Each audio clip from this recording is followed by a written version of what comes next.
భారతదేశంలో జీవితంలో ఒక్కసారైనా తప్పకుండా దర్శించాల్సిన 10 మహాపవిత్ర ఆలయాలు ఇవే. మొదటిగా కాశీ, విశ్వనాథ్. గంగా నది తీరంలో ఉన్న మోక్షనగరం. శివుని దివ్యశక్తి అక్కడ ప్రతి అడుగులో అనుభూతి అవుతుంది. తర్వాత కేదారనాథ్. హిమాలయ పర్వతాల మధ్య మంచుతో కప్పబడి ఉన్న పవిత్ర క్షేత్రం. తిరుమల, తిరుపతి. ప్రపంచం నలుమూలల నుంచి భక్తులు వచ్చే శ్రీ వెంకటేశ్వర స్వామి ఆలయం.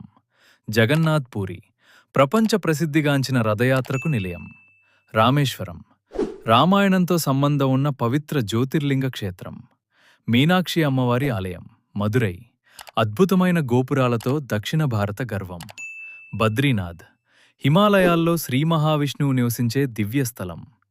వైష్ణోదేవి, కొండలపై ఉన్న శక్తివంతమైన అమ్మవారి ఆలయం. సోమనాథ్, ఎన్నిసార్లు ధ్వంసమైనా మళ్లీ నిలిచిన శివక్షేత్రం. గోల్డెన్ టెంపుల్ అమృతసర్, సమానత్వం, సేవాభావానికి ప్రతీక. ఇవి కేవలం ఆలయాలు కాదు, మన జీవితంలో ఆధ్యాత్మికంగా మలుపు తిప్పే అనుభవాలు. మీరు ఇప్పటికే దర్శించిన ఆలయం ఏది? కామెంట్లో చెప్పండి.